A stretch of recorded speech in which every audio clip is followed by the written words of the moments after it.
Hello crafty friends, it's Jess from jesscrafts.com, and today I'm going to do a live video walking you through making this card for Cat Scrappiness.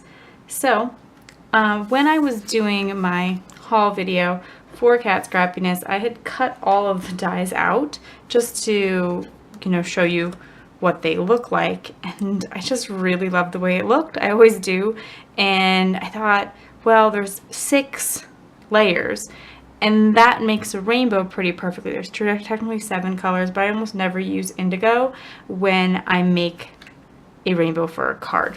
So I decided I would create each layer, but then when I got to the smallest layer, it was just a little too small for the sentiment that I wanted to use.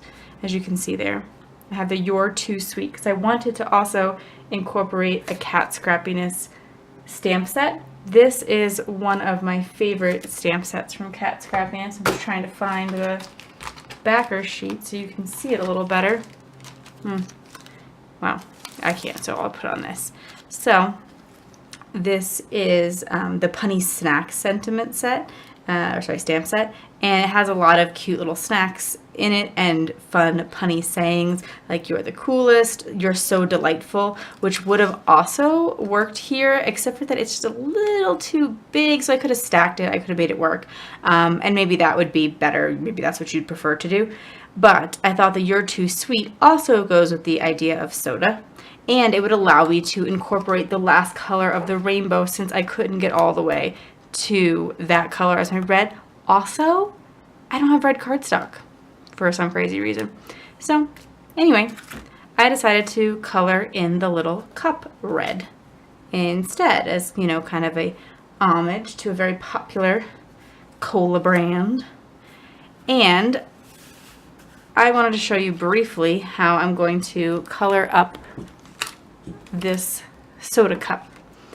I just picked 3 reds that were, that would work as a dark, medium, and light tone.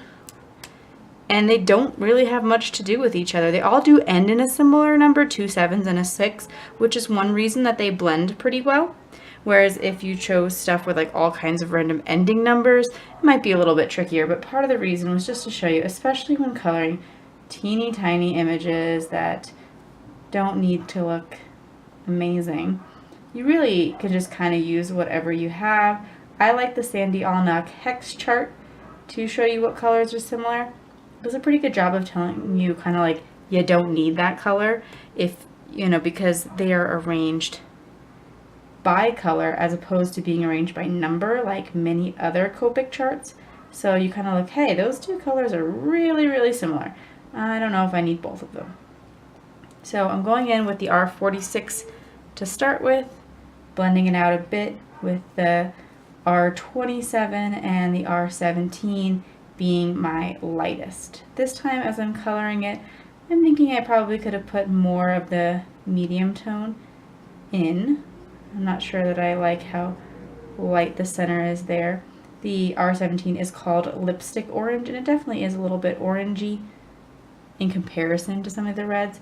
I also find that if you feel like your center might be a little too light, you can always go over it again. And so there I was a little bit more generous with my medium color than I might otherwise be. But I also do like to just sort of deepen the shadows a little bit by just coming back with my lightest marker and my darkest marker and a very light hand to just sort of put in a bit more of that dark color.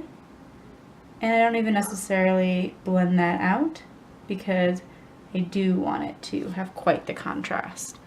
So, and you could do the shadow a little bit deeper on one side or other of the cup to create a more clear highlight. I'm keeping my highlight in the center of the cup because it is a round cup and a center highlight makes things look rounded. And then for the straw, I'm just going to come in with a bit of the sea color. Any gray would work. I would recommend using a gray rather than just keeping it white, just because it will give it a little bit of interest and dimension rather than if you leave it white, it won't have, I don't know, I don't think that it looks as good combined together to leave things white when you're already doing some dimension with Copic markers. Then, obviously you can see I've already cut the one out, but I did use my scan and cut to cut this, and I used a little bit of foam tape cut up on the back to pop it up for some dimension. Now, you probably don't need to watch me glue the layers together, but I like to use my Scotch ATG gun in order to adhere things down. I just find it to be really fast. I know some people don't like the size of it, but Cat Scrappiness does sell the refills for it, which is super convenient for me. And I did want to mention, since you don't need to watch me glue layers down, but just to have a minute to tell you, Cat is having a huge clearance sale right now as this video is being published in early June of 2018. A whole category, I think 35% off. So I will, as usual, leave you a link in the video description, as well as a discount code for, I believe it's works on just regular price items, but you know, you check out that sale, see what you like.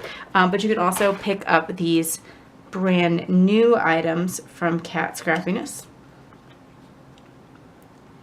which are the stitched scallop shapes. I have the rectangles here for this card, but there's ovals and circles and squares, as there usually is for her products.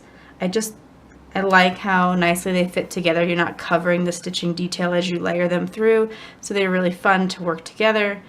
And that bit of pop at the end will help to kind of add to the layered effect of them and incorporate my very last touch of the rainbow. I don't actually have a card base to stick this on, but you get the idea.